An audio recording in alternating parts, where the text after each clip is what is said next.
Good evening. I tried to record this earlier today and my recorder died and I lost the file. So I'm going to do it again now.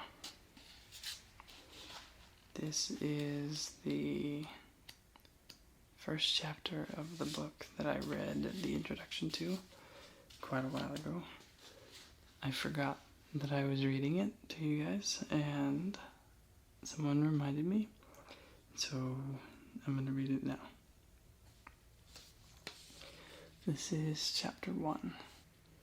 It's called Reclaiming the Invisible. It starts out with a couple quotes. I'll read one of them.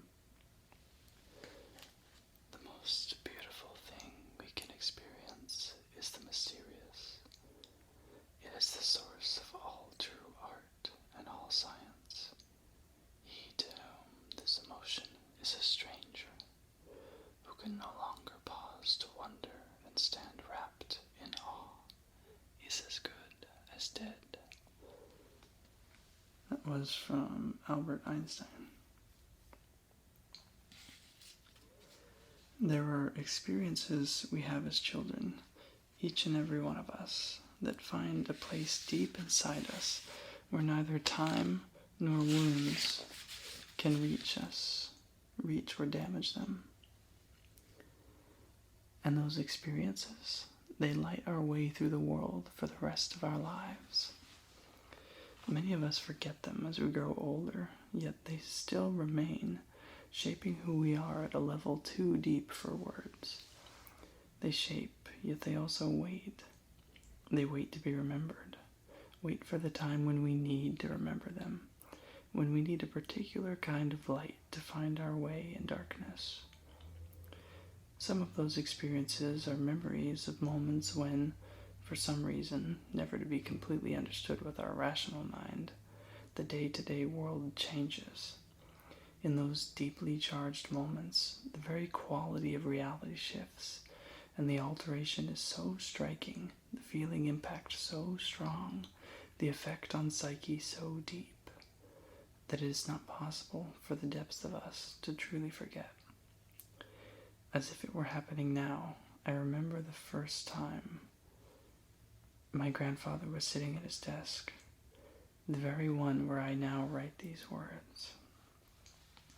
And I was walking along the hallway, going outside to play, when I caught a glimpse of him and stopped at the door of his room, hesitating tentatively on the threshold. Then, for some reason that day, my internal world quieted in a way I had never before experienced. I became aware of a special quality to the sounds in the room. Silence itself took on a penetrating, quiet sound of its own, like a word filled with deep meaning, which has reached out and touched the very foundations of the self. Every tiny noise emerging in that magical silence took on, itself, a special kind of sound, a special kind of meaning. It seemed to me that I could hear, truly hear for the first time, the creak of the chair, the slight rustling of the drapes, the movement of my grandfather's hands amongst his papers, his breathing, and the simple, quiet susurrus of my own inhale and exhale. Each sound seemed almost to shimmer, and each and every one of them resonated deeply inside me. I felt some kind of communication coming out of those sounds into me. The light filtering in from the windows was charged with a quality I had never seen before. It seemed to glow with a special light of its own. A shimmering luminescence came from inside it, as if I were seeing a deeper form of light, quietly existing, normally invisible, inside the day-to-day sunlight I was used to.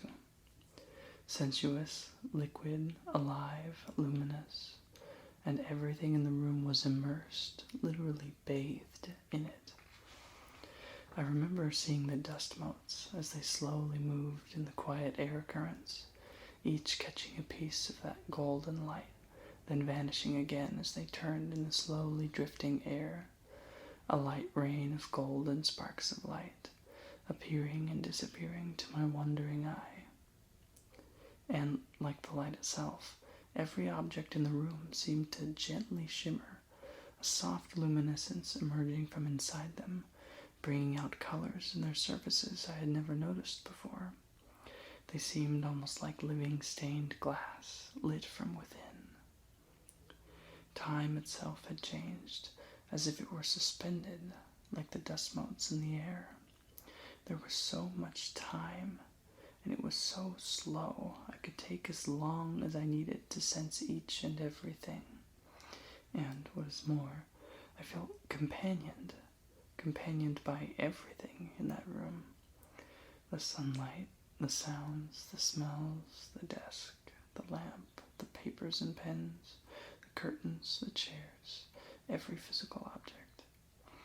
Everything had taken on kind of an intelligent awareness, and carrying in each and everything in that room was gently companioning me in that single, suspended moment in time. I felt part of a living, breathing, aware, intelligent universe, and what's more, I felt wanted by that universe, as if I had come into the arms of my deepest and truest family. I felt at home in a way I never had before. I had entered some heretofore unknown, magical world, a world that lies underneath and behind the one that most of us see every day. And oddly enough, I could tell, even at that young age, that my grandfather was caught up in that world with me. Somehow we were caught spellbound in a special time and place, where the usual rules of this world were, for a brief moment, suspended. Our breathing slowed, our very being paused a moment and calmed, and in some way that I did not understand, we were connected. I could feel a current of energy moving between us, and both of us were joined similarly to the room and the light and the sounds all around us, and to every physical object in that room. Everything seemed to have somehow become more itself. Everything seemed charged with meaning, with some deep meaning that I could feel but not understand at that time with my mind. There was a look of understanding that passed between my grandfather and myself that day, and a closeness that I have never forgotten. And for a brief moment in time, something from inside me flowed into him, and something from inside him flowed into me. And our bodies and our eyes acknowledged the reality of it in that simple glance, even though our minds had no words to describe it. Then, in an instant, it passed, and we were left as we had been, but changed. A powerful wind of deep meaning from the heart of the world had passed through that room, and we, standing in its path, had felt it move through us, and, in that moment of touch, it opened our eyes and our ears and our hearts to something deeper in the world around us and in ourselves. Then it was gone, leaving us changed, different in its wake. It was much later in life that I came across these sentences by the poet William Stafford, a man I deeply admire. I was as if in a shell that glowed. All the big, dim reading room became more itself and had more meaning because of what I was writing. The alcove at the east end, where the literature browsing books were, a favorite of mine, was darker and more velvety. My steps, walking back to the boarding house to work, were ritual steps, feet placed carefully on the storybook world, and began to understand that such moments happen for all of us. My stumbling upon that magical world was not an isolated event, not something unique to myself. And as I began to look for them, I found tracks of others who had passed this way before me. Manuel Cordova Rios spoke of it this way. As my glance wandered in the treetops, I became aware of undreamed beauty in the details of the textures of leaves, stems, and branches. Every leaf, as my attention settled on it, seemed to glow with the greenish, golden light,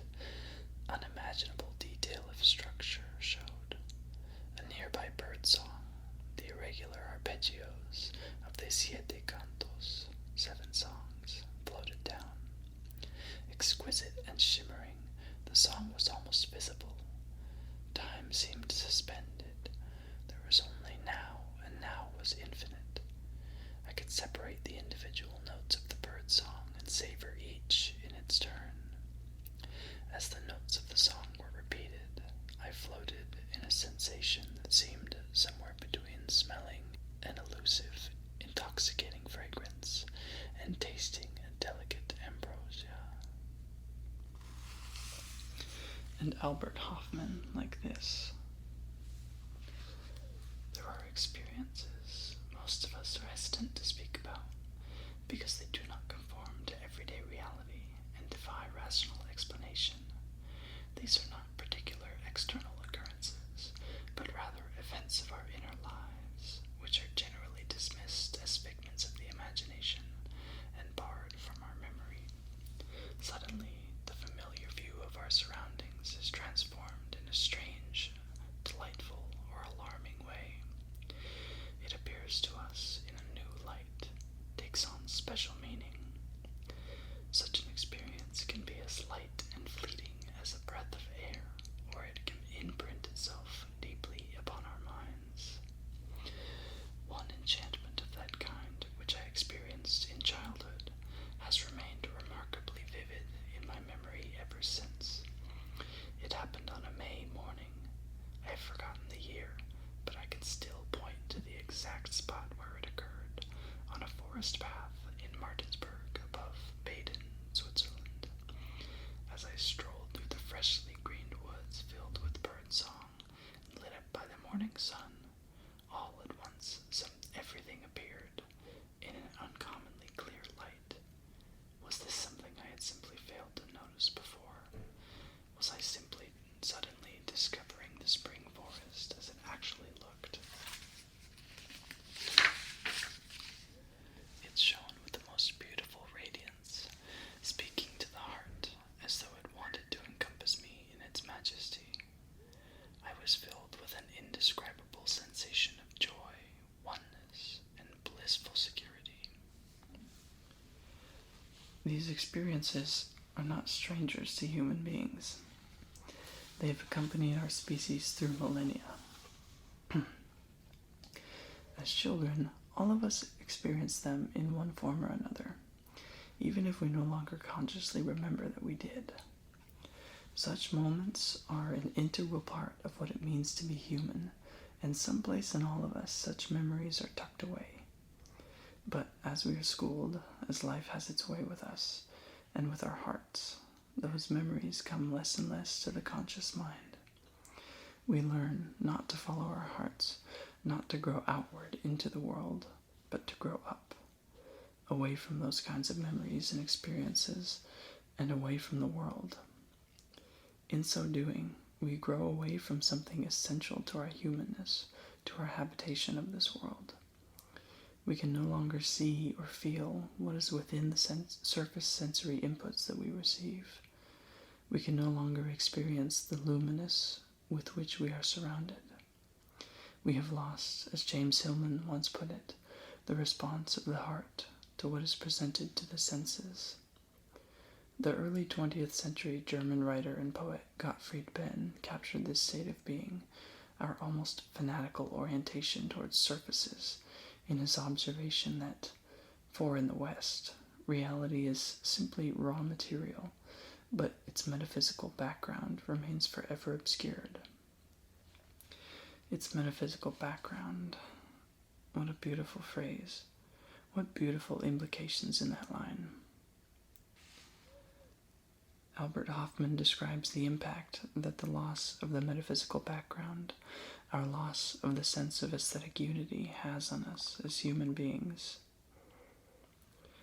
The experience of such a comprehensive reality is impeded in an environment rendered dead by human hands, such as is present in our great cities and industrial districts. Here, the contrast between self and outer world becomes especially evident. Sensations of alienation, of loneliness, and of menace arise. It is these sensations that impress themselves on everyday consciousness in Western industrial society. They also take the upper hand everywhere that technological civilization extends itself, and they largely determine the production of modern art and literature. And that is why, that literature, that art of any sort, is so tightly controlled now, that it is so schooled. For you must not extend awareness further than your culture wants it to go. Do you understand what I mean here? Art, real art, connects artists and their art, and those who experience their art, to the metaphysical background of the world, to the imaginal world that lies deep within the physical. That is, in part, its ecological function. And that is why the continuing assaults on the imaginal and its explorers are so pervasive, why the schooling of artists, of writers, musicians, painters, sculptors, has become so mechanical, so oriented towards surfaces, towards form. For if we should recapture the response of the heart to what is presented to the senses, go below the surface of sensory inputs to what is held inside them, touch again the metaphysical background that expresses them, we would begin to experience once more the world as it really is, alive, aware, interactive, communicative, filled with soul, and very, very intelligent. And we only one tiny part of that vast scenario. And that would endanger the foundations upon which Western culture, our technology, and all reductionist science is based. For as James Hillman so eloquently put it, it was only when science convinced us that nature was dead that it could begin its autopsy in earnest. A living, aware, and soul-filled world does not respond well to autopsy. Nevertheless, despite our cultural immersion in surfaces, our growing up and our schooling, somewhere inside each of us, those memories reside. Someplace deep inside, we remain children, those younger parts of ourselves woven into our being just as the rings of trees and their earlier stages of growth are still within them. These parts remain accessible within us, natural expressions of our aliveness. All of us have the capacity to free those parts and their unique perceptual experiences of the world. All of us still have the capacity for a deeper kind of perception. And from time to time, it still breaks through our habituated non-perceiving, despite what our culture wants. Sometimes, merely reading about it can again bring about the experience alive once more. Robert Bly, speaking of Thoreau, talks about that this way. As we read Thoreau's work, especially his prose, we slowly become aware of a light in and around the squirrel, the ant, the woodchuck, the hawk, that belongs to them and not to the eyes observing or the brain producing words.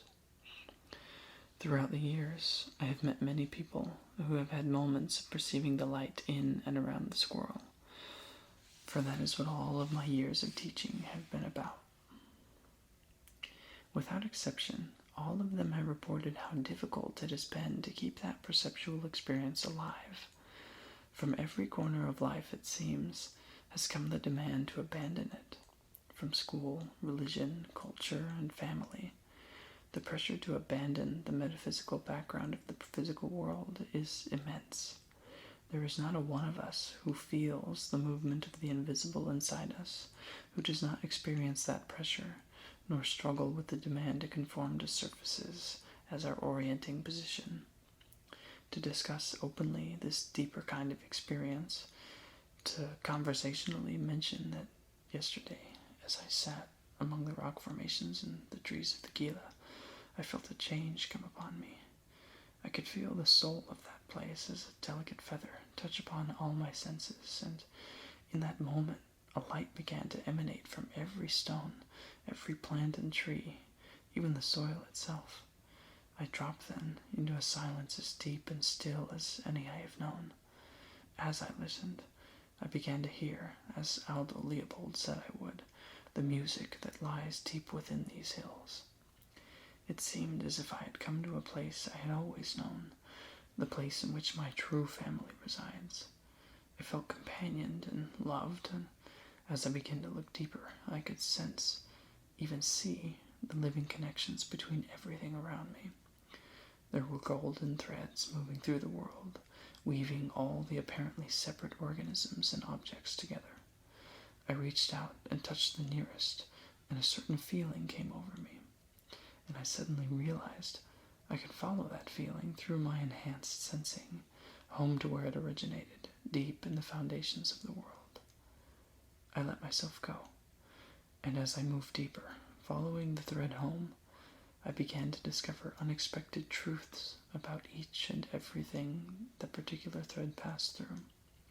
I saw that flowers menstruate, and that pine pollen is filled with testosterone, and that our sexuality is only a specific instance of a general condition. And as I continued on, I began to understand that the innovation we call sex is woven deeply into every aspect of what we call Earth. Then, as I grew tired, my gaze began to relax. I realized irrevocably that there is no part of this world, including myself, that is not connected to every other part. The surface that we have taken to be the world is but the beginning. Is to break incredibly strong social conventions of what is allowable to speak of in our culture. If, instead of talking about the weather, one were to say, as the poet Theodore Roethke once did, that suddenly, in the evening, the poem The Dance started, and finished itself in a very short time, say 30 minutes. It was all it was done. I knew I had hit it. I walked around and I wept, and I knelt down. I always do after I've written what I know is a good piece. But at the same time I had, as God is my witness, the actual sense of a presence. As if Yeats himself were in that room. The house was charged with a psychic presence. The very walls seemed to shimmer. I wept for joy. One would suddenly find that conversation has ceased, that conversational companions are looking uncomfortable, and that an awkward silence has fallen, that if the companions are scientists, they have become twitchy, and soon will begin to argue with what has been said, with the reality of what has been said. That if they are fundamentalist religionists of any sort, even of science or humanism, they have become afraid. How difficult it is to speak of these things, of this kind of experience, and how much we have lost in consequence. Those of us who have experienced a light in and around the swirl, those of us who have kept those memories and experiences alive inside us, find ourselves in the West in a strange country, strangers in a strange land. The remarkable writer Terry Castle wrote of what this experience is like, not for us who experience the livingness of the world, but for women who one day discover that they love women. The discovery that one is fundamentally different from the others with whom culture is shared is a difficult, sometimes insurmountable experience. But for some, as Castle comments, there is the potential for a certain radical mental freedom. It makes sense to embrace one's sapphic feelings. To come out to oneself is necessarily to rethink the world. For not only is one made at once to confront one's apparent permanent alienation from the normal or mainstream, one finds one has to adjudicate in the most piercing and personal way on a raft of ethical, religious, and scientific questions. Are one's desires felonious or unnatural, as most traditional belief systems distressingly continue to insist? Or are they something rather more benign, simply a variant expression of human sexuality? If the latter is the case, couldn't one view same-sex passion in turn as perhaps a useful evolutionary adaptation? As an age-old demographic reality, possibly hardwired into the souls of some, that actually enriches and diversifies human civilization? Such questions are unavoidable and pressing, for no matter how timid and law-abiding one is by nature, At the moment of self-recognition, one suddenly finds oneself conspicuously in the wrong in the eyes of the world, caught out in a posture of stark and shocking defiance. By merely existing, one does fairly spectacular damage to entrenched presumptions about sexuality and society. For some women, the challenge is too much, yet in others, the experience prompts an intellectual liberation. An entire edifice of socially imposed sexual myths, assumptions, and taboos suddenly begins to look termite-ridden, carious, morally indefensible. The world itself is seen to be wanting. Everything must be adjusted accordingly. Castle refers to this adjustment as adapting to the cognitive challenges of self-acceptance. That is, once we can deny our nature no longer force ourselves into the paradigm of normal that the cultural and social world around us insists upon, we begin to accept that we are different, fundamentally so, from those around us. We encounter the cognitive challenges of self-acceptance and, in so doing, begin to come to terms with what and who we really are. Although Castle's linguistic tour de force is about women loving women, in particular 3 women of note born in the 1890s, it is applicable to any person who finds their personal orientation to be outside social norms. And here, when talking about a light that is in and around the squirrel's body, we are talking about perceptual sensing outside the norm. To rephrase, are we engaging in a variant expression of human perceptual sensitivity? If so, couldn't this be viewed in turn as perhaps a useful evolutionary adaptation? As an age-old demographic reality, possibly hardwired into the souls of some, that actually enriches and diversifies human civilization? And is it not true that we, by merely existing, do fairly spectacular damage to entrenched presumptions about the nature of reality and society?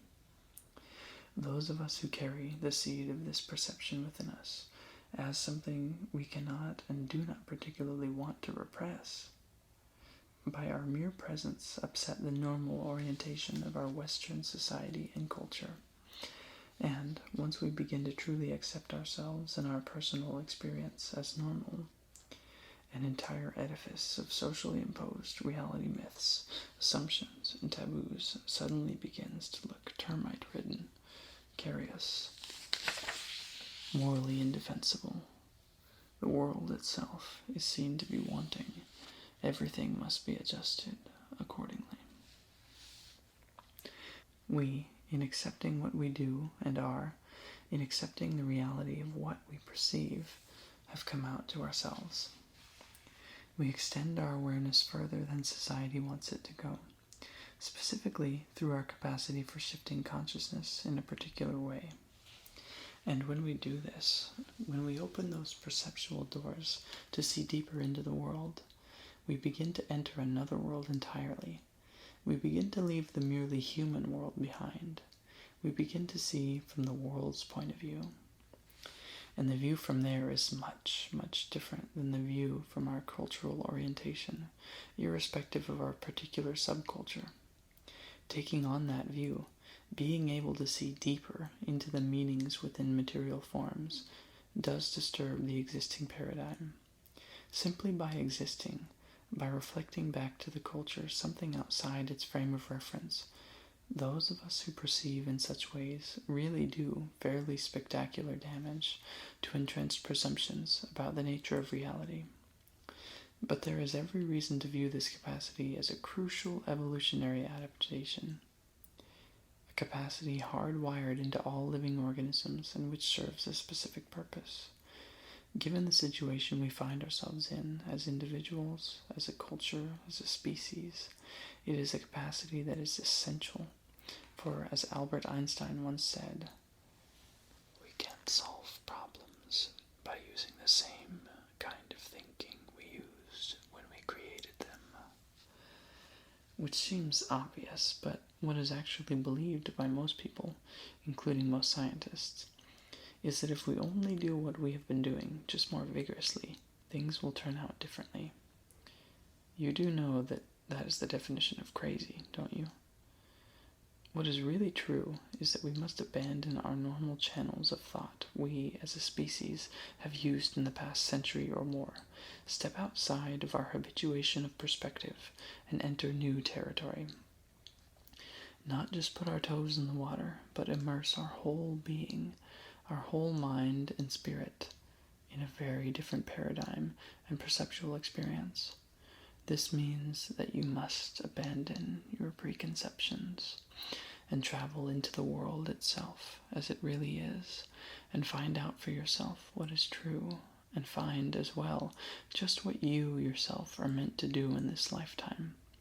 And to do that, to really see deeply into the world, means using perceptual capacities that our culture habitually denies.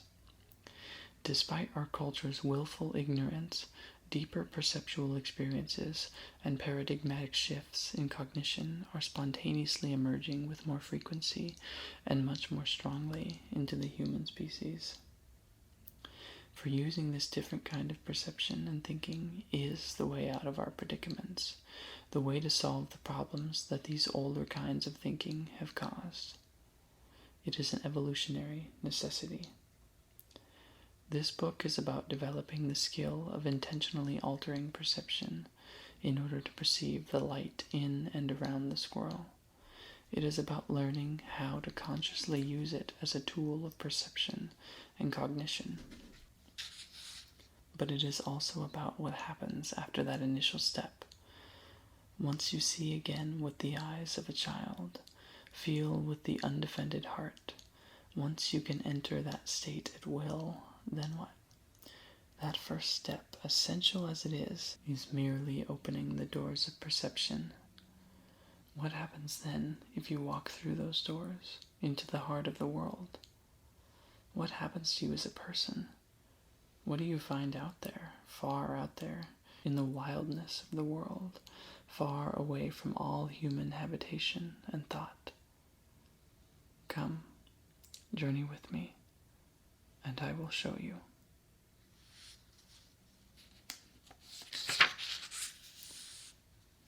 That is the end of chapter 1.